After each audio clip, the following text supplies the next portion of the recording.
이 시대를 분별하고 구별할 수 있는 힘을 갖도록 동성애 특강을 하려고 합니다. 네, 최대한 빠르게 넘어갈 거예요. 그래서 집중해서 봐주세요. 네. 제목은요, 본질이 무엇인가 라는 주제로 할 거고요. 제가 결론부터 말하고 갈게요. 결론부터. 동성애는, 대한민국은 지금 동성애 천국국가, 대한민국은 지금 동성애가 특권인 국가, 대한민국은 지금 동성애가 기족인 국가, 대한민국은 지금 에이지어 테러 국가. 이렇게 결론부터 말하고 가겠습니다. 자, 동성애는 선천적일까요, 후천적일까요? 자, 선천적이다 손. 자, 후천적이다 손. 네, 잘하셨어요. 네, 동성애는 후천적이죠? 네, 맞아요. 선천적일 수가 없어요. 그리고 이번에 미국에서 새로운 유전자 검사하는 기계가 발명됐는데, 그 최신 기계로 검사를 한 결과 동성애는 절대 선천적이지 않다, 후천적이다라는 결과가 나왔습니다. 우리가 잘 아는 홍석천이에요. 홍석천은요, 동성애 후천적인 결과를 딱 밝히 드러낸 사람인데요. 우리나라 대표 연예인 중에 한 명이죠. 근데 홍석천이 어떻게 동성애자가 되었나, 지금 이미 뉴스 기사와 신문에 많이 나왔었어요. 어쨌든 홍석천이 충청남도 청양에, 청양이 충청북도인가요? 남도죠. 네, 남도 청양에 사는 홍석천인데, 홍석천이 초등학교 때 남자 성인 동성애자한테 동성애 학문 성폭행을 당해요. 네, 그 성인 동성애자가 홍석천한테 와서 소꿉놀이 하자고 했는데, 그 소꿉놀이가 학문 성교, 학문 성폭행을 했던 동성애자였어요. 그때 이후로 홍석천이 학습이 됐어요. 동성애가. 네, 동성애가 학습이 되고, 이것을 그때 홍석천이 빠르게 부모나 선생님이나 어떤 이제 방법을 조치했으면 괜찮았을 텐데, 그것을 이제 말하지 못하고, 뭔지 모르니까, 자기가 뭐 한 것이 뭔지도 모르니까 그냥 가만히 있다가 그 성인이 되기 전까지 홍석천이 그 청양 지역에서 300명한테 300번의 성폭행을 당합니다. 네, 그러니까 300명한테 300번을 당한 게 횟수라고 이렇게 나오니까, 우리가 잘 생각을 해보면 거의 1000번 이상 가까이 학문 그 선교를 하고 이미 성인이 된 상태라는 것이죠. 이게 바로 동성애가 선천적이지 않다라는 정확한 근거예요. 이 홍석천이 딱 보여주고 있는 것입니다. 이게 저번에 제가 말씀드렸던 동성애 어플인데요. 이게 동성애 어플 랭킹 3위에 드는 잭디 어플이에요. 이 잭디 어플을 보면 동성애자들, 그러니까 자기가 어떤 내가 학문 선교를 하고 싶다, 내가 어떤 그런 동성애자들과 그런 성관계를 하고 싶다라는 그 어플이거든요. 이 어플 딱 키면 전방 몇 미터 안에 내 동성애자가 있는지 없는지 딱 나오거든요. 제가 그래서 이번에 이걸 연구하면서 너무 궁금해서 저 어플을 깔아봤어요. 어플을 깔아보니까 이 근방에 한 1km 안에 한 동성애자들이 한 10명 가까이 있더라고요. 우리 여기 이 지역에도요. 그만큼 이제, 그러니까 이게 또 동성애자들끼리 구하는 것도 있고요. 이렇게 중고등학생들이 직접 알바를 해서 돈을 벌려고 하는 수단도 됩니다. 그래서 여기 보면 자기소개에 신육남 슬림 알바합니다. 그리고 돈을 만나서 선불입니다. 중학생이 이렇게 말을 하는 거예요. 자기소개를 하는 거예요. 그리고 딱 뒤에 보면 학문은 많이 방해지지 않아서 범해지지 않아서 쫄깃합니다 라고 자기 학문을 소개하고 있어요. 중학생이. 심각하죠. 네, 이게 지금 우리나라 현실이거든요. 이렇게 해서 받는 돈이 얼마일까요? 3만원이에요. 이 3만원을 벌고자 중학생이 이렇게 동성애 어플을 깔고 자신의 학문을 파는 거예요. 네. 자, 지금 이 자리에 제가 어플 딱 키는데 전방 20m 안에 10m 안에 딱 뭔가 나온다. 그러면 여기 지금 그럴 리는 없는데 그럴 리는 없는데 그만큼 심각하다는 거예요. 네, 그래서 이제 교회에서 안 만나고 막 남자를 안 만나고 막 밖에 나가서 사람 만나는데 그 바로 핸드폰 검사해봐야 돼. 이런 거 잭디 어플 있나, 어플 요즘에 어플 이런 거 깔려 있나, 이런 걸 바로바로 검사해야 돼요. 자, 그래서 자기 딸, 아들이 이런 것에 노출되지 않도록 우리가 신경을 써야겠죠. 알고 있어야 됩니다. 자, 서울 문화 퀴어 축제 현장이에요. 딱 보세요. 지금 어떤 장면이에요? 딱 저 위에 빨개 벗고 있는 남자, 재물 같죠? 재물 같고, 그리고 딱 옆에 서 있는 남자들 보세요. 검정색 옷을 입고 검정색 부츠를 입고 뭔가 제사를 드리는 장면 같죠? 그걸 딱 연출한 거예요. 지금 이게 서울 시내 한복판인데 이게 퀴어 문화축제, 자기들 말로는 문화축제라고 하는데 성소수자들의 축제예요. 근데 소수자인가? 소수자라는 것은 굉장히 적은 숫자를 말하는데 지금 이 행렬이 끝이 보이지가 않아요. 이게 과연 소수자라고 우리가 말할 수 있을까라는 것입니다. 그리고 지금 이 서울 시내는 그냥 하나의 문화축제, 즐거운 축제라는 개념이 아니라 하나의, 여기는 영적 싸움 전쟁터예요. 지금 여기는. 그래서 지금 이 반대편에서는 이 퀴어 축제가 열릴 때마다 기독교인들이 나와서 기도하고 그러잖아요. 그렇죠?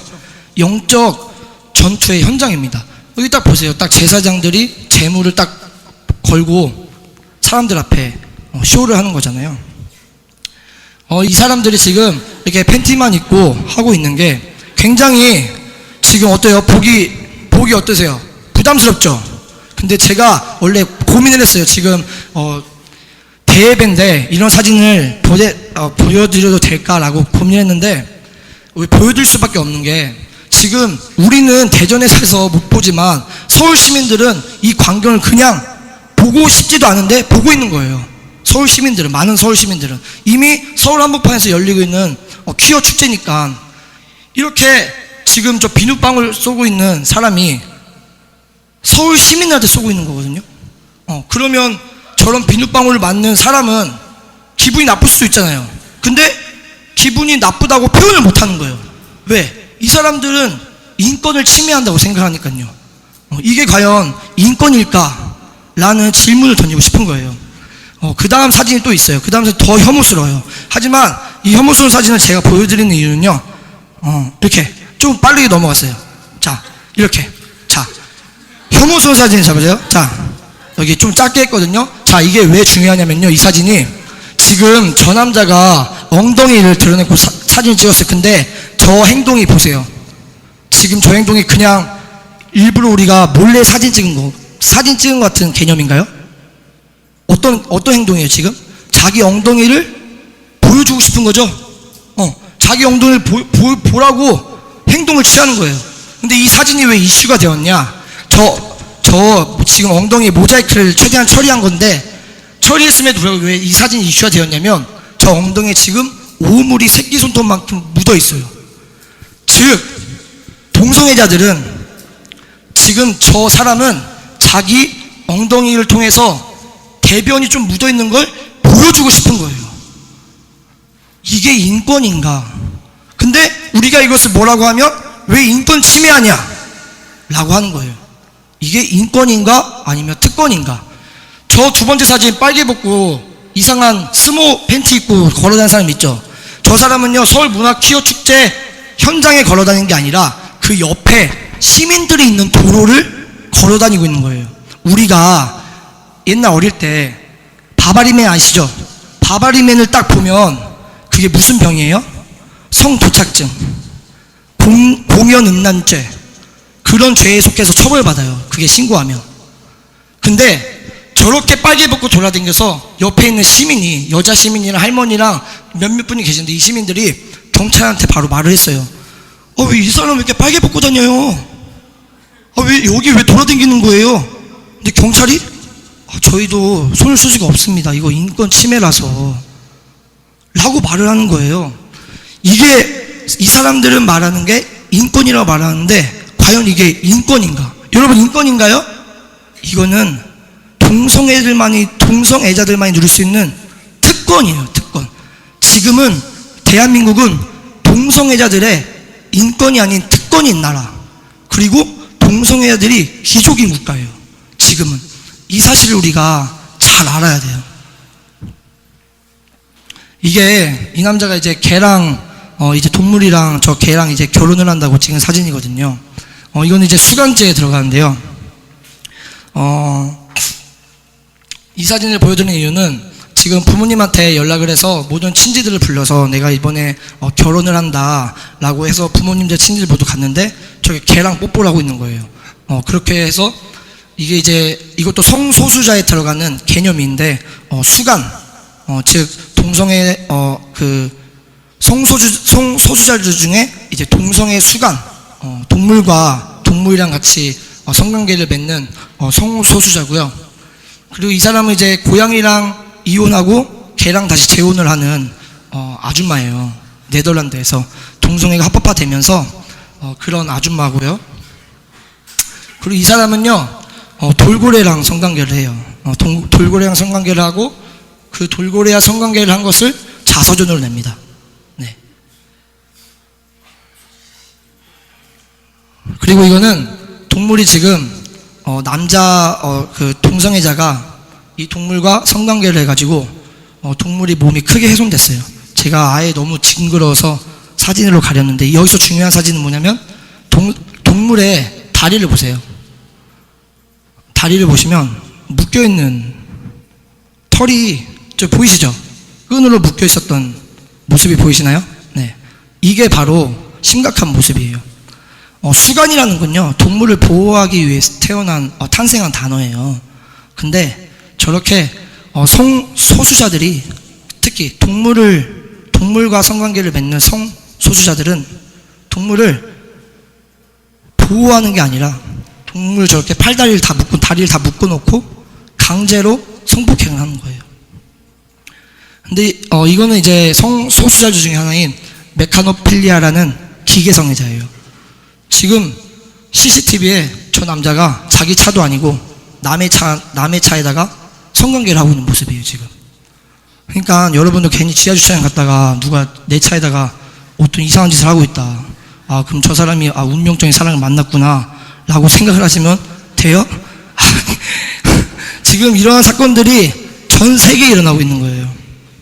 근데 이게 제가 왜 보여드리냐면 성소수자라는 게 굉장히 나쁜 단어예요.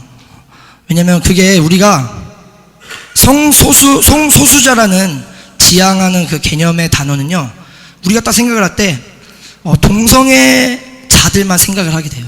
네, 동성애자들만. 근데 미국에서는 이미 이 수간죄가 처벌을 받게 되도록 법을 제정해 놨어요. 근데 우리나라는 성소수자라는 단어를 인용해 가지고 동성애자들의 인권을 침해하지 않도록 만들어 놓은 단어예요. 근데 성소수자라는 단어는 그 안에 기계성애자, 동물성애자, 시체성애자, 이 모든 성애자들을 합쳐놓은 단어가 성소수자라는 단어예요. 그러니까 이것이 굉장히 나쁜 단어죠. 그러니까 성소수자라는 단어만 쓰면 동성애자들을 인권을 침해한다는 생각을 만들어 놓은 굉장히 나쁜 단어예요. 근데 우리나라가 그렇게 만들어 놨다는 거죠. 어떻게? 동성애자들이 그 이익단체가 동성애자라는 이익단체가 그 단어를 그런 문화들을 통해서 우리나라 시민들한테 그것을 이렇게 심어놓고 있는 거예요. 네. 그래서 굉장히 심각한 사태라는 것입니다. 그리고 미국은 동성애는 자유예요. 근데 이 수간처벌법이 왜 생겼냐면 이 수간처벌법, 즉 동물과 성관계를 하는 성소수자들을 조사를 해본 거예요. 너무 동물들을 보호한다고 만들어놓은 수간이 이들이 그 수간을 이용해서 동물을 성폭행하고 이러니까 너무 불쌍하다. 그래서 조사를 해보니까 그 동물 성애자들이 대부분 나중에 그 초등학생, 유치원생들을 성폭행하는 아동 성범죄가 되고 있는 거예요. 그래서 이 성소수자들이 결국 나중에는 아동을 성폭행하는 아동 성범죄자들이 되는구나 라고 해서 그 수간처벌법을 미국은 1980년대에 이미 만들어 놨어요. 네. 그만큼 이 성소수자라는 개념을 이용해서 우리에게 나쁜 단어를 이용해서 우리에게 이제 정당화를 한다는 거죠. 그래서 우리가 이런 단어들에 속아 넘어가지 않고 이렇게 정신을 좀 차리고 이 시대를 분별해야 됩니다. 그리고 이 사람은요 케네스 미니언이라는 사람인데요, 이 사람도 마찬가지로 이 사람도 이제 동물 수gan 그 즐기는 사람이에요. 동물 수gan을 즐기는 사람이고요. 그렇게 해서 이런 연구들을 통해서 아동 성범죄자들이 많이 나온다는 것이 아까 설명해 드렸던 것입니다.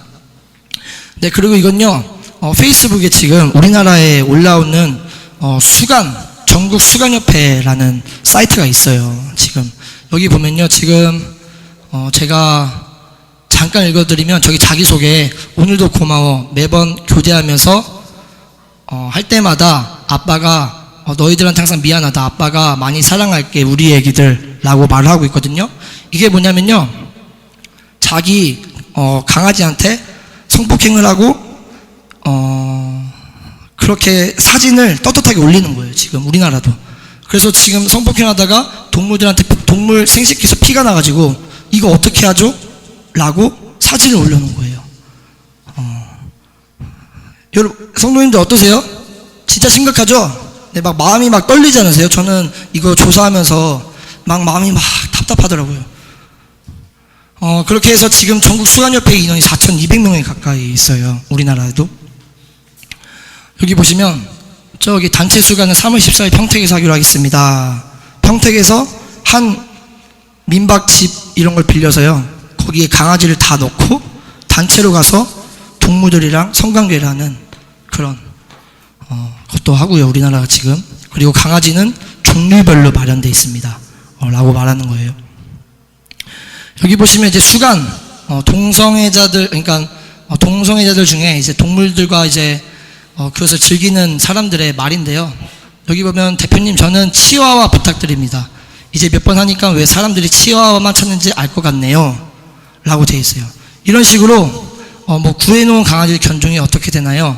대표님, 저 좀 초대해 주세요. 이렇게 이제 동물들과 이제 성관계하는 이런 것들이 우리나라에도 일반적으로 사람들이 인터넷 사이트에 올릴 정도로 이렇게 되어 있다는 거죠. 이런 체계가 되어 있다는 겁니다. 만들어 놨다는 겁니다. 굉장히 심각합니다. 우리나라도 지금. 그렇게 해서 동물 성관계하는 동성애자들한테는 저렇게 치와와가 그렇게 또 좋다고 그런 말들을 하는 정도까지 심각한 사태에 있는 것입니다.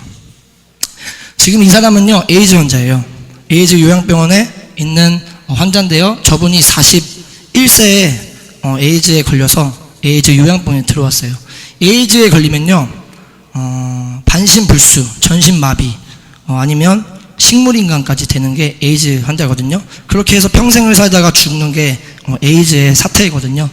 저분은 지금 왼쪽이 다 반신마비가 됐어요. 그리고 저기 보시면 엉덩이 쪽에 피가 계속 나오고 있죠. 에이즈 환자는 저렇게 계속 피가 줄줄 새어 나와요. 그만큼 고통스러운 병인데요, 그런 에이즈 환자가 지금 우리나라에 하루에 15명씩 생기고 있어요. 네. 그래서 아까 제가 말했죠, 대한민국은 에이즈 테러 국가이다 라는 것입니다. 왜 동성애자들이 그 동성애를 끊지 못할까? 왜 저런 에이즈 병에 걸리면서까지, 저분이 에이즈 요양병원에 있는데 저분이 에이즈에 걸려서 저렇게 반신마비가 되었음에도 불구하고 성관계를 계속하고 싶어 하세요. 왜 그럴까? 그건요, 굉장히 그래서 동성애들의 2개만 끊으면 에이즈는 막을 수 있어요. 그것도 이제 학습이거든요. 그게 바로 학문성교랑 동성애 음란물을 보는 것. 이 2가지만 끊어도 그 동성애 성중독에 걸려있는 그것을 많이 막을 수 있다고 해요. 근데 왜 동성애들이 저렇게 반신마비가 되고 전신불수가 되고 저렇게 삶을 저렇게 살다가 피를 줄줄 새가면서 저렇게 살다가 왜 저런 인생을 사는데도 불구하고 왜 그 동성애를 끊지 못할까? 그 이유는 바로 남자들만 갖고 있는 학문의 전립선이라는 게 있어요. 네. 학문의 전립선이라는 게 붙어 있는데, 그 전립선을 건드리는 순간 남자들은 흥분과 쾌감과 어떤 그런 변태적 성쾌감을 느낀다고 해요. 그게 지금 이번에 지금 동성애를 반대하는 염화서 원장님 알고 계시나요? 염화서 원장님이라는 분이 계시는데 그분이 이제 연구를 해낸 결과예요. 그게 뭐냐면 이 그 전립선을 건드리는 순간 그 변태적 성쾌감에 그것을 못 이겨가지고 마약 중독과 같이 성 중독에 걸린다는 이야기입니다. 그래서 저렇게 에이즈를 걸려도 성관계를 포기 못하는 게 바로 동성애자들의 지금 현실이에요. 네, 현 주소예요. 지금 굉장히 심각해요. 그래서 우리가 딱 정확하게 말을 하면 이렇게 말을 하면 돼요. 동성애는 남성 간 학문 성관계를 통한 전립선 자극을 통한 변태적 성쾌감을 느끼는 정신질병이다 라고 말을 하면 되는 겁니다. 네, 이게 동성애자들이 느끼고 있고 아직도 끊어지지 못하는 학문선교예요. 네, 그래서 학문선교만 끊어줘도 그리고 동성애 음란만 끊어줘도 이들을 살릴 수 있다는 것입니다. 네. 아시겠죠? 네. 분위기가 너무 많이 무거워졌어요. 네, 너무 무거워질 필요 없습니다. 우리가 지금 제가 이렇게 하는 것은 아셔야 돼요. 아셔야 돼요. 왜 아셔야 되냐면요. 지금 우리나라에 일어나고 있는 사건이잖아요. 여러분, 우리가 실제 눈으로 보지 못했을 뿐이지 이미 사상 초유의 동성애가 지금 우리나라에 번지고 있어요. 네, 진짜 심각합니다. 우리가 동성애를 막는 데 있어서 자, 여기서 동성애가 합법화 됐으면 좋겠습니다 라는 분 계신가요? 없으시죠? 네. 우리가 동성애를 막는 데 있어서 뭘 막는 거죠? 우리나라는 지금? 뭘 막는 거죠? 성도님들? 우리가 동성애를 막는 거예요? 아니죠? 뭘 막는 거예요? 지금 우리 기독교인들은? 법, 차별금지법을 막는 거죠? 그쵸? 네. 맞죠? 네, 차별금지법을 막는 거예요. 왜 차별금지법을 막아야 되냐? 저번에 설명해 드렸죠? 네, 차별금지법은 우리가 제정이 되면 그 차별금지법이라는 단어를 통해서 동성애자들의 어떤 기족국가, 동성애자들의 어떤 독재국가가 되기 때문이죠. 그리고 우리가 우리의 양심에 있어서 우리가 반대할 수 있는 것을 반대 의견을 말할 수 있고 뭐 찬성할 수 있는 것 찬성 의견을 말할 수 있는 게 자유민주주의 국가인데 우리가 그 안에서 내가 동성애 성관계를 보고 있는데 그렇게 빨개 보고 돌아다니는 걸 보면서 나는 양심에 찔려가지고 나는 이게 싫다 라고 말할 수 있는데 그 말조차 하는 것 자체가 차별한다 그리고 동성애 인권을 침해한다 라는 것이 그 차별금지법 안에 들어있는 내용들이에요. 그래서 우리가 차별금지법을 막는 것입니다. 우리나라가 끝까지. 네. 지금 영국이나 미국은 차별금지법이 많이 통과됐잖아요. 통과된 나라를 보시면 어때요? 굉장히 심각하죠?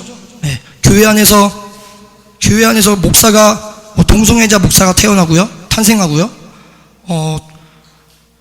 여러 가지 그냥 길거리에서 우리가 동성애에 대한 인권만 침해해도 감옥에 가는 영국과 미국의 사례를 볼 수 있잖아요. 그만큼 중요하다는 것입니다.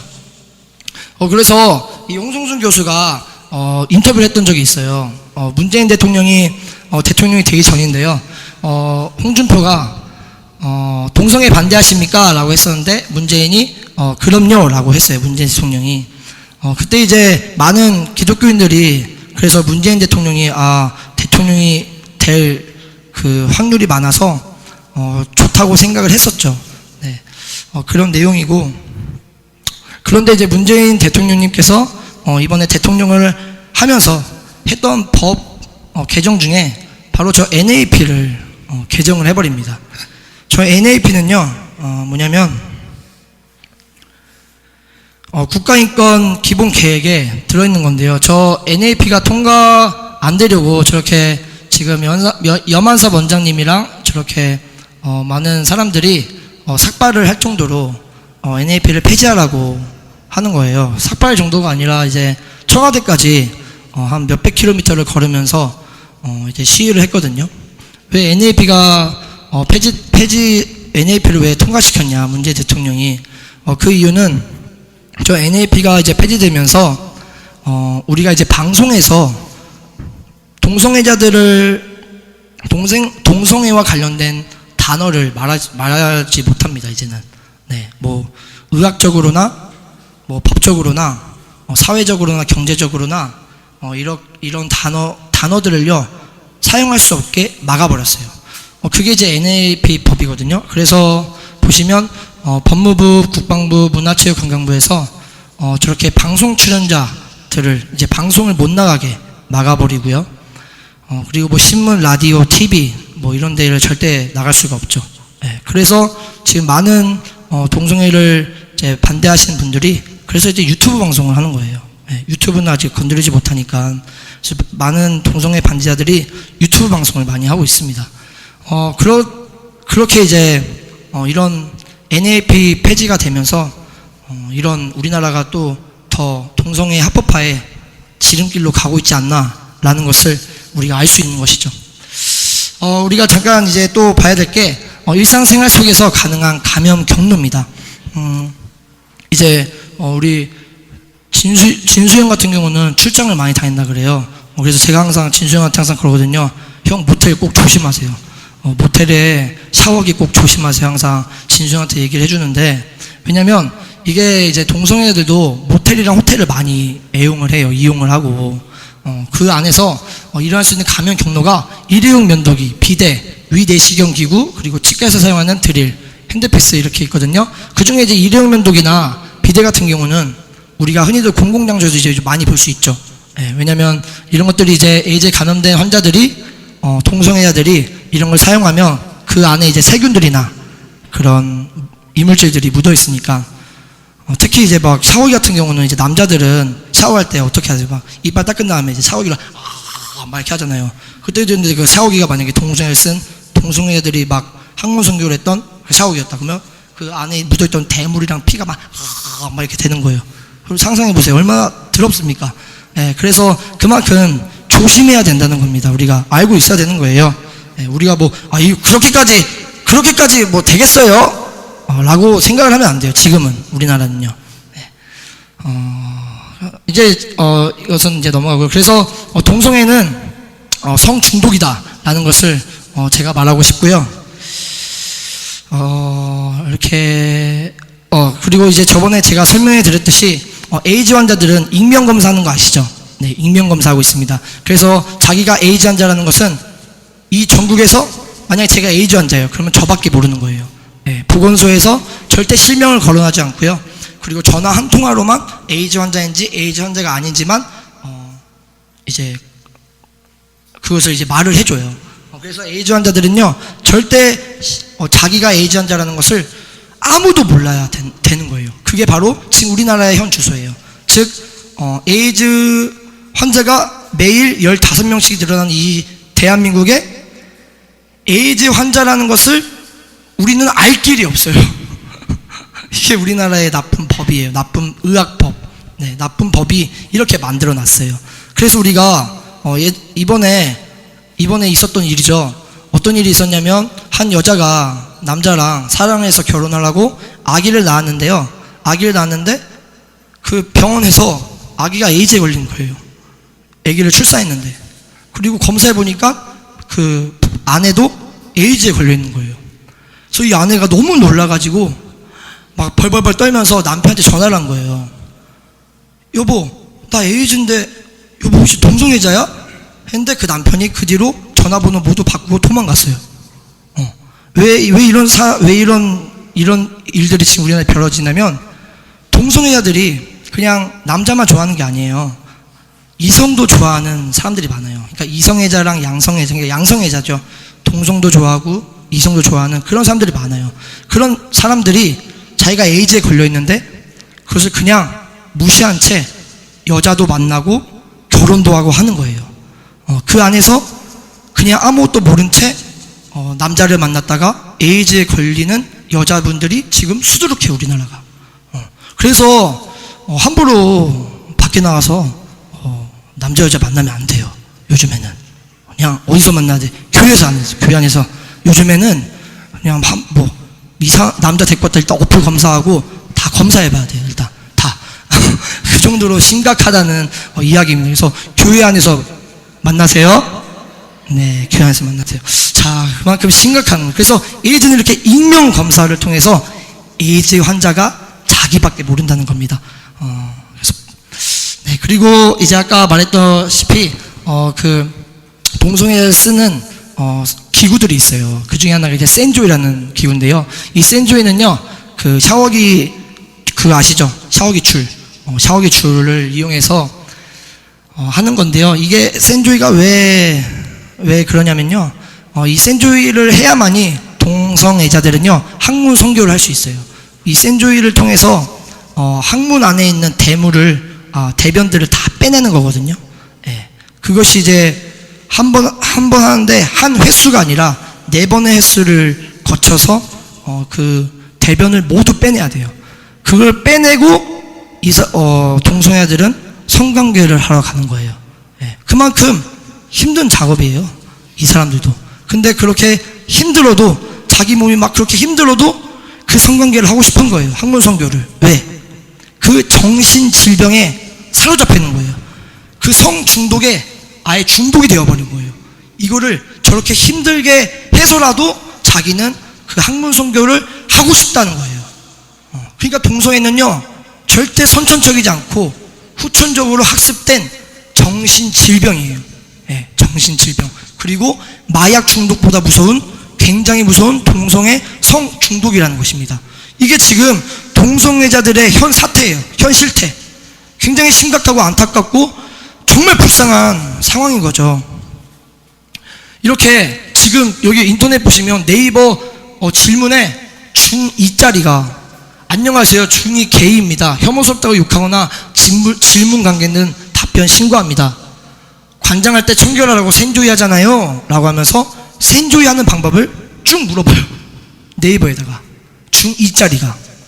그럼 이 중2짜리는 뭐예요? 지금 이 센조이를 하고 성관계를 하려고 나가는 거예요. 이게 지금 우리나라의 실태예요. 우리나라 중고등학생의 실태입니다.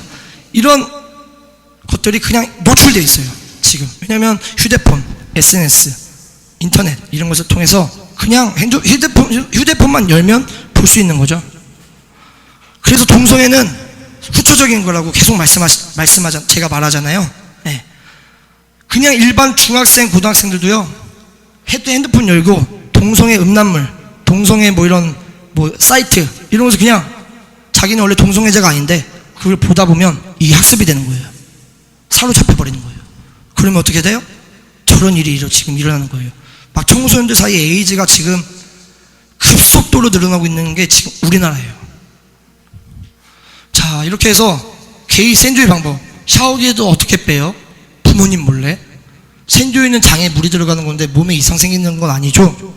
센조이 할 때 아파요? 이런 질문을 지금 중2짜리가 네이버 지식인에다 하고 있는 거예요, 여러분.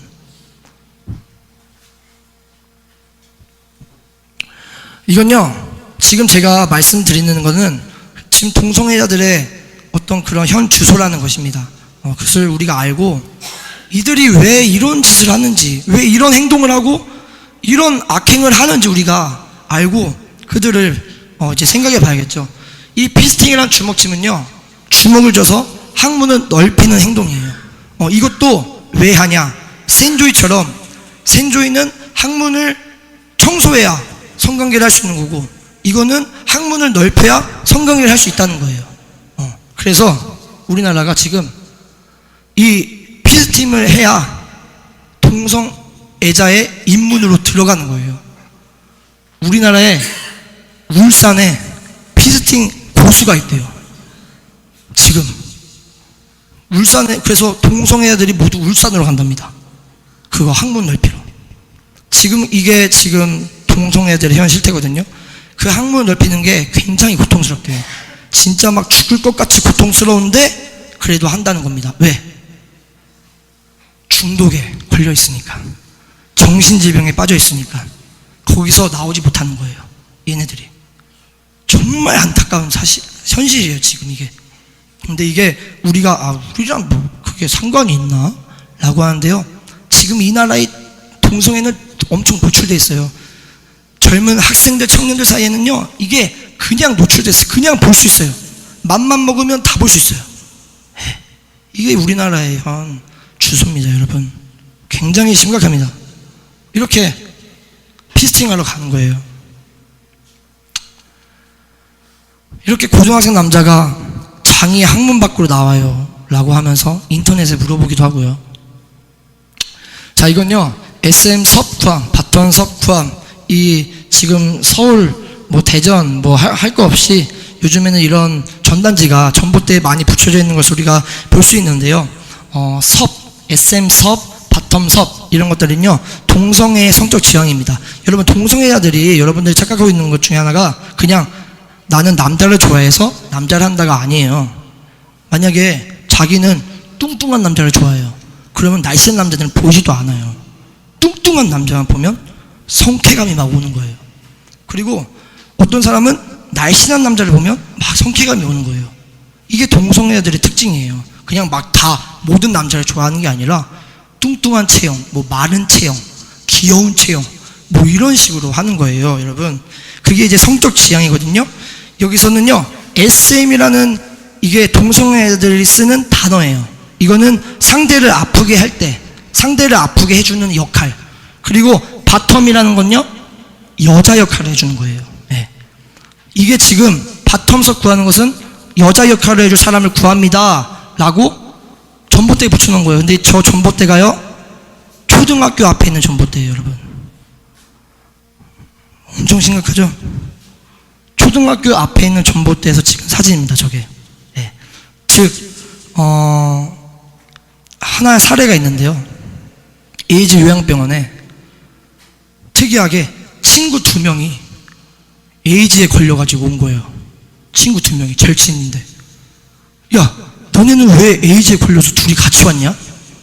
들어보니까 초등학생 때 수련회를 갔는데, 교회에서 교회 초등부 교사가, 5년 된 그 교사가 동성애자였던 거예요. 수련회에서 밤에 그 애들 2명을 학문 성폭행을 한 거예요. 그때 그 2명이 동성애 학습이 된 거예요. 그래서 그 동성애를 끊지 못하고 학습이 돼가지고 동성애 성관계를 하면서 자라난 거죠. 결국 에이즈에 걸렸어요. 그래서 그 두 친구가 20대 초반에 에이즈 요양병원에 들어왔어요. 여러분, 동성애자들의 성적 마지막 판타지가 무엇인지 아십니까? 바로 초등학생들을 한 20명 가까이를 방에 넣어놓고 성관계를 맺는 거예요. 그래서 동성애들이 생각해낸 방법이 뭔지 알아요? 아, 교회 초등부 교사로 들어가자. 지금 우리나라 한국 교회 초등부 교사들 중에 동성애들이 많이 들어가고 있다고 해요. 왜? 기회를 보다가, 왜냐면 교회 같은 경우는 수련회나 이런 걸 많이 하니까 단체로 수련회를 가서 같은 방을 쓰고 하잖아요. 그런 판타지가 있는 거예요. 그래서 동성애들이 지금 교회 초등부 교사로 많이 들어가고 있다고 합니다. 심각하죠, 여러분? 이걸 모르면 우리는 그냥 당하는 거예요. 이게 바로 지금 우리나라의 동성애가 지금 기죽인 국가, 동성애가 특권인 국가, 에이즈 테러의 국가가 지금 우리나라의 현 사태입니다. 이렇게 해서 이렇게 대놓고 이제는 알바도 구하고 자기 성적 지향을 밝히는 겁니다. 이건요, 요도풀이에요. 저 질문 보이세요? 성폭행 당했습니다. 도와주세요. 어떤 초등학생 6학년짜리 남자가 6학년인데 저만큼 키를 갖고 덩치를 갖고 있는 운동선수였어요. 이게 기구가 뭔지 아세요? 요도풀이라는 기구예요, 여러분. 요도풀이라는 기구가 이게 뭐냐면 남자 고환을 찌르는 기구거든요. 이게 왜 이런 사례가 지금 인터넷에 떠돌아다니냐면, 한 초등학생 6학년짜리가 자기는 동성애들 봐도 난 자신 있다, 내가 싸워서 이기면 되지 않냐 라고 말하는데, 그래서 그냥 아무 생각 없이 동성애들 그 어플에 자기를 이제 밝힌 거예요. 가서 한번 싸워보겠다고. 그랬는데 이 요도풀로 성폭행을 당하고 거기서 바로 그 성인 남자한테 학문 성폭행을 당했어요. 왜 당했냐 했더니 이 요도풀로 이 초등학생 6학년짜리를 고문한 거예요. 지금 동성애자들이 더 심각해지는 이유가 뭐냐면, 초등학생들을 납치하거나 아니면 알바로 온 초등학생들이나 중학생들을 그냥 모르고 왔을 때 얘네들이 그냥 막 돈 많이 준다고 하는데 왔는데 이게 뭔가 이상한 거예요. 그럼 도망가고 싶은데 도망을 못 가게 성적 고문까지 하는 게 지금 동성애자들이라는 거예요. 즉 동성애자들이 지금 그 성중독, 학문성교 그런 변태적 성쾌감에 정신질환에 미쳐있다는 거예요. 그것을 지금 증명해내는 거예요. 우리나라가 동성애자들이 그만큼 심각해지고 있다는 것입니다. 그래서 지금 우리 자녀들, 초등학생, 중학생, 고등학생 자녀들 정말 우리가 구해내야 돼요. 이 시대에. 그리고 분별하고 구별할 수 있게 도와줘야 됩니다. 그래서 우리 교회는 뭐가 있어요, 여러분? 그래서 성문 기도학교가 있는 거예요, 여러분. 이 기도학교가 정말 이 시대에 정말 대단한 하나님의 뜻이에요. 그래서 네, 진짜 심각합니다. 자, 이렇게 현재 약 대비 완전 무료잖아요. 이런 것들은 이제 지금 에이즈 환자들은요 거의 무료로 약을 타요. 우리나라 세금이랑 모든 걸 잡아먹는 게 에이즈 환자들이거든요. 에이즈 환자들한테는 복지를 다 해줍니다. 모든 복지를 우리나라는 지금. 그래서 이렇게 물어보는 거예요. 우리나라 에이즈는 지금 현재 급격하게 늘어나고 있죠. 네, 눈에 보일 정도로 늘어나고 있습니다. 에이즈 비용이나 에이즈 환자나 에이즈 숫자가요. 네, 말도 안 되게 늘어나고 있고요. 자, 이렇게 4조 원 가까이 지금은 사회적 비용이 지금은 뭐 말도 안 되게 늘어나고 있어요. 네, 거의 몇 조 원 가까이 에이즈 환자들을 위해서 우리나라 국민들이 내는 세금으로 그들을 치료하고 있습니다. 네, 이런 사태들이 있고요. 그리고 이제 우리나라는 지금 에이즈 환자가 늘어나고 있는데 우간다는 에이즈 환자가 줄고 있어요. 왜냐하면 우간다 그 대통령 이름이 뭐였죠? 무세베 대통령이 되면서 동성애 처벌법을 만들었거든요. 그래서 동성애를 하면 처벌하겠다 해서 동성애자들이 그 처벌법이 무서워가지고 동성애가 조금씩 줄어든 거예요. 줄어들면서 에이즈 환자도 줄어드는 거예요. 그러니까 동성애자들은요 그렇게 처벌법을 만들어서 강제로라도 그것을 끊어주면요 이게 학습이 됐던 게 끊어질 수 있는 거예요. 네, 선천적이지 않은 거예요. 후천적으로 학습이 됐으니까 다시 학습을 하면 끊어질 수 있는 거예요. 근데 지금 우리나라는 그 법이, 그 나쁜 단어들이 우리나라 동성애들을 귀족국가로, 특권의 국가로 만들고 있는 거예요. 그래서 지금 청소년들, 젊은이들, 모든 우리나라의 동성애들이 늘어나고 있는 거고, 에이즈 환자가 계속 늘어나고 있는 거예요, 우리나라가. 그래서 우리나라가 지금 심각하다는 겁니다. 네, 지금 엄청 심각한 거예요. 그렇게 해서 콘돔 사용, 그러니까 우리나라가 그런 게 뭐냐면 이런 것들을 법을 이용해서 우간다처럼 아예 이렇게 못하게 만들지 못할지언정 뭔가 그 법을 만들어야 되는데 그렇게 하지 않고 성교육을 하는 거예요. 콘돔을 사용해라, 뭘 사용해라 이런 식의 그런 대수롭지 않은 성교육을 통해서 이 인권을 무마하는 거죠. 정당화하는 겁니다. 굉장히 심각한 시대에 우리가 살아가고 있습니다. 네, 이렇게 해서 동성애자 인권연대라고 해서 이렇게 동성애들이 뭉치면 하나의 정당도 되는 것이고요. 이들이 뭉치면요 한 나라를 아예 파괴시킬 수 있는 힘이 있어요. 이들은요. 막시즘이라는 게 많이 이슈가 됐었죠. 막시즘은 마르크스주의를 짧게 부르는 단어예요. 여러분들, 막시즘. 제가 이거를 왜 가져왔냐면요, 동성애가 들어오면서 마르크스주의라는 공산주의가 함께 들어옵니다. 이게 왜 중요하냐면요, 이렇게 보시면 하나님과 만난 동성애 향림교회에서 예배한다라고 되어 있고요. 그리고 그 향림교회에서 주제를 김정은 위원장님의 서울 방문을 뜨겁게 환영하는 이유는 왜 우리는 김정은 위원장님을 위인으로 보게 되었는가. 이런 식으로 김일성 가문, 김정은 그 가문을 저렇게 지금 우리나라 교회, 향림교회라는 교회는요, 이미 이런 것을 받아들이는 추세라는 것입니다. 마르크스주의라는 게 이제 공산주의잖아요. 공산주의, 주사파, 주체사상을 갖고 있는 주의인데요.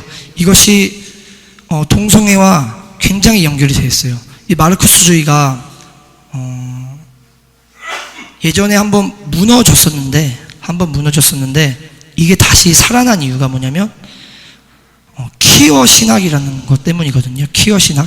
이게 퀴어 신학이라는 게 신학으로 들어오면서요. 신학교에 들어오면서 신학을 통한 정당화를 하는 거예요. 퀴어라는 건요, 이상한, 그리고 뭐 우리가 퀴어라는 게 동성애자들을 뜻하는 게 아니라, 퀴어라는 단어 자체가 이상하다, 뭔가 특이하다, 이런 단어거든요. 그런 그 퀴어 신학이 신학교에 들어오면서 신학교를 정당화하고 있어요. 그리고 법을 정당화하는 건요, 그리고 차별금지법, 이런 것들이 이제 법을 정당화하는 거죠. 이런 정당화를 통해서, 단어들을 통해서 이 동성애자들은 한 나라를 무너뜨리는 거예요. 네. 이것이 지금 함께 들어오는 게 이 마르크스주의가, 그 사상이 같이 들어온다는 것입니다.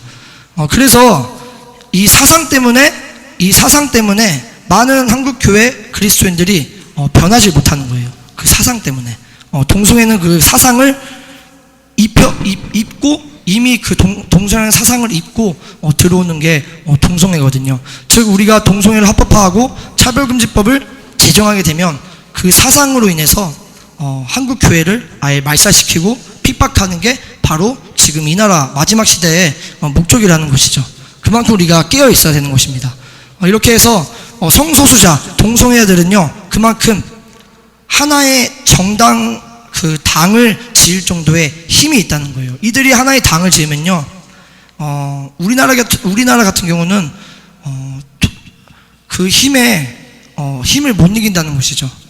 왜냐하면 이들이 법과 신학을 통해서 이미 정당화를 해버리기 때문에, 그래서 우리가 끊임없이 지금 차별금지법을 막고 있는 것이, 우리나라가 차별금지법을 그렇게 막고 있는 거예요. 법을.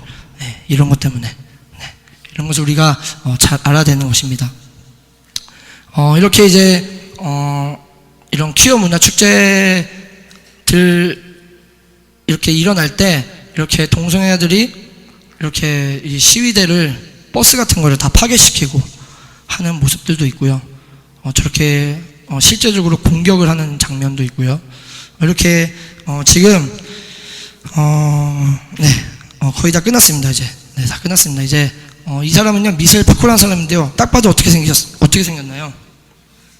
네? 딱 봐도 어떻게 생겼어요? 좋게 생겼나요? 인상이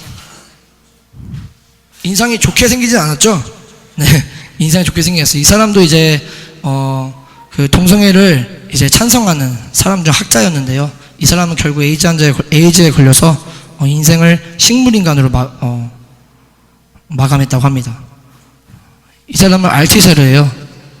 이 사람 어떻게 생겼어요? 이 사람 마르크스주의자거든요. 굉장히 유명한 학자예요. 어떻게 생겼어요? 눈 보세요. 눈이 한 몇 명 잡아먹을 것 같은 눈이죠? 약간 미쳐있는 사람 같은데, 이 사람도요, 마르크스주의자, 동성애자로 반신 마비되고 전신 불수돼가지고 결국 인생 마감했어요. 지금 나온 학자들은요, 다 마르크스주의 학자들, 굉장히 유명한 학자들이에요. 근데 이들이 동성애자였거든요. 다 인생을 에이즈로 마감했어요. 다. 이 사람은 존 머니라는 사람인데요, 이 사람이 젠더의 용어를 만든 첫 인물이에요. 이 사람은요, 자기의 아들을, 존 머니라는 이제 아들이 쌍둥이로 출생을 했는데, 쌍둥이를 이제 실제적으로 이제 실험을 해요. 실험을 해서 성전환을 시켜서 이들이 남자였는데 여자로 전환하고, 여자였는데 남자로 전환을 했는데 어떻게 삶을 살까, 이런 실험을 해요. 근데 이런 실험을 통해서 결국엔 저 아들, 저기 소년같이 생긴 사람은 한 24살에 그 쌍둥이는 죽어버려요. 네, 왜냐면 악마의 실험이었거든요. 결국 이런 젠더라는 단어를 만들면서 마지막에 저 저 소년이라는 저 사람이 이제 성인이 되면서 존머니는 악마였다, 존머니는 사탄이었다라는 것을 밝히고 죽게 되죠. 이런 젠더라는, 그러니까 결국엔 젠더라는 단어도 우리가 그런 악행, 악마적인 그런 곳에서 나왔다라는 것을 말하고 싶은 것입니다. 네. 이렇게 해서 지금 군대도 굉장히 심각하다는 것을 우리가 알 수 있어요. 휴가나 외박 기간에 그 영 내 안에서 동성애자들 간의 만남을 요청하는 그런 어플가 있고요. 그리고 요즘 동성애자들이 아까 말했듯이 초중고 교사로 들어가고 싶은 것이 성적 판타지라면 또 하나가 있는데 바로 동반 입대자 제도.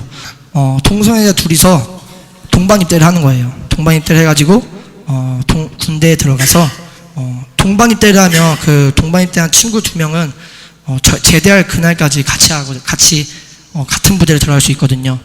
이런 걸 통해서 이제 내무반에 들어가가지고 어떤 그런 성관계 이런 것들을 하고 싶은, 왜냐면 다 남자들밖에 없으니까요. 그렇게 한다는 것이죠.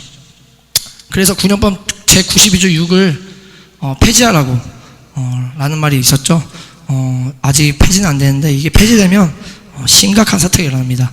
내무반에서 남자 둘이 성관계를 하고 있는데 그것을 보면서도 뭐라고 하지 못하는 사태가 일어날 수 있는 거예요. 군대 안에서도. 네, 굉장히 심각한 사태입니다.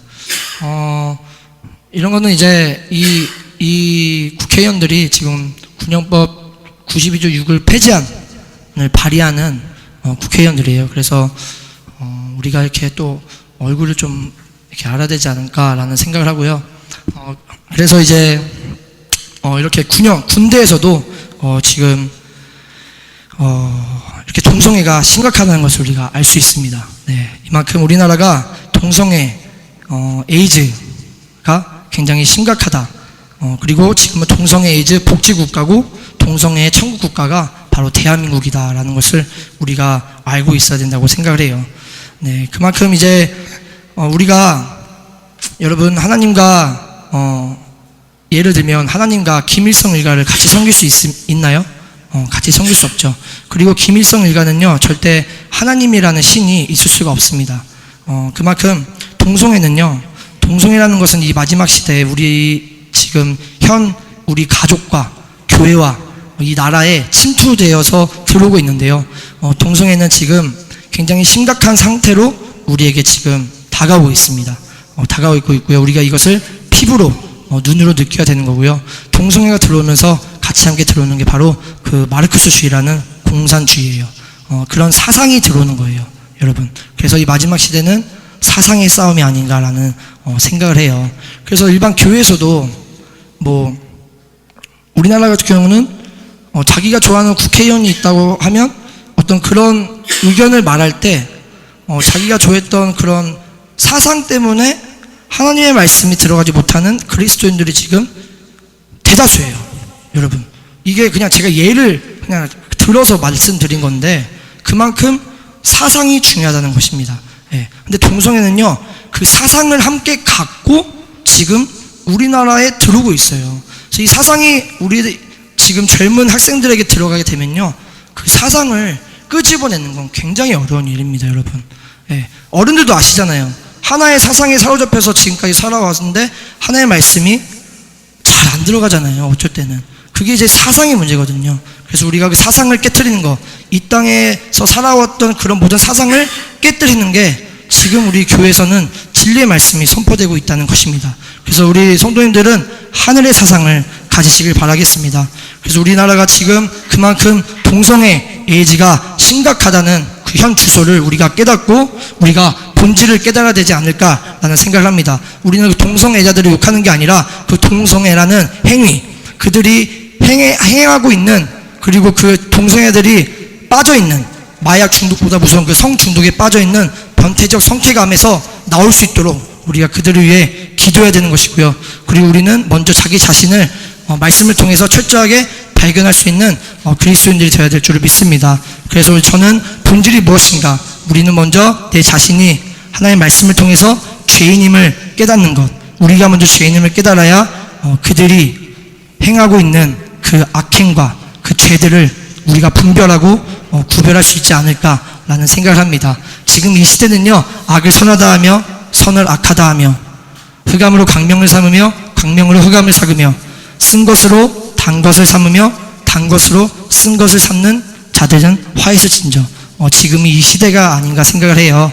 그래서 우리가 마지막 시대에 우리 성문교회는, 그리고 성문기도학교는 이렇게 분별성이 없고 구별성이 없이 무너지는 사람들이 아니라 우리가 목사님을 통해 전해지는 진리의 말씀을 통해서 우리가 이 마지막 시대에 교회 중심, 말씀 중심, 주님 중심의 목숨을 걸고, 그리고 또한 이런 동성애를 통해서 우리가 그들이 왜 그런 행동을 하고 지금 우리나라가 왜 이렇게 돼가고 있는지 우리가 잘 분별하여서 어디 가서 그냥 말 못하는 그런 벙어리가 아니라 우리가 그들을 만나면 그들에게 똑바르게 말하고 그들이 왜 거기서 나와야 되는지 말해줄 수 있는 사람들이 되어 줄을 믿습니다.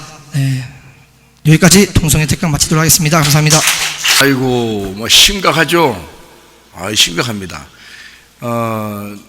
남자는 그러니까 남자는 여자를 사귀면 돼. 여자는 남자 사귀면 돼요. 근데 그냥 남자나 그냥 여자 사귀면 안 돼. 믿음의 남자를 사귀어야 돼. 믿음의 여자를 사귀어야 돼요. 여러분, 이거 먼 나라 얘기 같죠? 이게 생긴 지 우리나라 얼마 안 됐어요. 막 번져나가고 있습니다. 여러분요. 군대에서 진수 좋다고 쫓아온 남자 있었죠, 우리 교회. 진수랑 같이 사귀려고 쫓아왔었거든요. 그래서 예배 드려도 애가 바뀌질 않았어. 막 성령의 능력으로 확 불태워서 바뀌었어야 되는데 애가 안 바뀌었어요. 그러더니 얘가 이제 진수가 안 되니까 성수를 좋다고 그러더니. 근데 성수를 좋다 그러는데 성수는 자기가 봐도 아무래도 자기 취향은 아니라 그렇게 그래요. 진짜. 그러면서 자기는 아무래도 진수 타입이라고 그러면서 진수가 잘해주니까, 군대에서 잘해주니까 따라온 거예요. 걔가 화장하고 다니더라고. 그때도 보니까. 그래서 좀 이상하다 생각했어. 애가 이상하다. 화장한 남자애가 왜 이렇게 화장하나 그랬어. 그랬더니 그렇더라고요. 그런데 지금 일본 가서 동성애자로 살고 있습니다. 일본에서 가서요. 이거 교회 다니는 애가 그러는 거예요. 교회 다녔던 애가.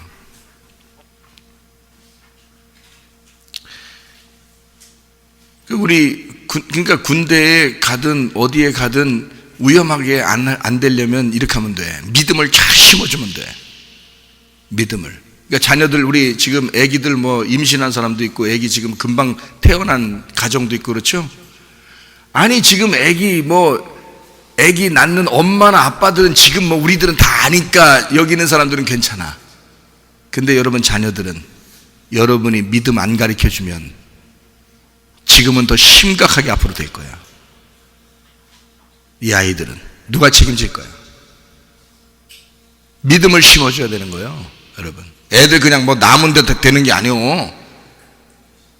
믿음 가르쳐줘야 되는 거예요. 이거 굉장히 심각한 겁니다. 여러분이야 지금 말씀 들으면서 나는 아니지 너는 아니지. 너는 네 자녀 때에서 걔들은 어떻게 될지 모르는 거야. 네 자녀들은 애길 남은 다요? 아니야. 책임을 져야지. 무거운 짐을 가지고 있어야지. 그게 부모의 영광이지. 생각해봐요. 심각합니다. 이거요. 저희 우리 강준이 있잖아요. 군대 갔잖아. 6명 전도했대 벌써. 6명 전도해서 지금 예배드리고 있대 같이. 쫄병이 아주 쫄병이 지금 벌써 6명 전도해서 같이 예배드려요. 걔들 다 불교였대. 무교, 불교. 어제 고은이가 갔다 왔잖아. 6명 데리고 예배드리고 예배 지금 우리 예배 드리는 거 같이 지금 드리나 모르겠어. 다 지호가 방송을 해서 그쪽 예배 드리게 해주거든. 자, 이게 나 이거 시키지도 않는 일들을 애들이 잘해. 에? 시키지도 않는 일들을 이렇게 애들이 잘해. 야, 글씨는 가끔 틀리는데, 글씨는 좀 틀리고 그러는데, 야, 놀라. 믿음을 가르쳐 주니까 되는 거야. 더 심각한 얘기 가르쳐 줄까요? 우리 교회 초등학교 아이예요. 우리 교회 초등학교 아이가 동성연애 인터넷 유튜브를 보고 있는 사실을 부모가 발견했어요.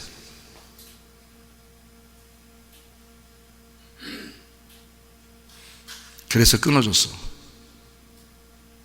얼마 안 됐어. 여러분, 핸드폰 가지고 있는 거, 애들 핸드폰 가지고 있는 거 그냥 막 쥐어줄 거예요? 에? 애들이 뭐 그거 찾아서 받겠어? 그냥 나오니까 뭐가 나오니까 그냥 누르고 보는 거지? 그러다 보니까 그게 중독이 되는 거. 나중에 핸드폰이 다 문제인 거예요. 그래서 우리 성문 기도학교는 핸드폰 다 수거하잖아요. 아빠 엄마한테 전화하는 거 빼놓고 다 수거해 놓는다고. 애들이 처음에 올 때만 핸드폰 없으면 어떡하지? 핸드폰 없으면 다 부모한테 막 그 얘기 때문에 걱정돼서 교회 와가지고 우리 성문기도학교 올 때 그거 걱정한대. 다 부모님한테 핸드폰 이렇게 수거하면 나 어떡하지? 이거 걱정한대. 지금은요, 줘도 안 놀아. 그거 가지고. 지금은 여기 와서 한 몇 달 지나잖아요. 핸드폰 줘도 그거 가지고 안 놀아. 재미가 없대야. 핸드폰이. 자기들끼리 노는 게 더 재밌대. 알아요? 바뀌는 거야. 무엇을 심어주느냐에 따라서 바뀌는 거야. 사람은. 특별히 젊은 아이들은 말이에요. 그거 부모 잘못입니다. 다 애들 잘못되는 거예요. 이해가 되셔?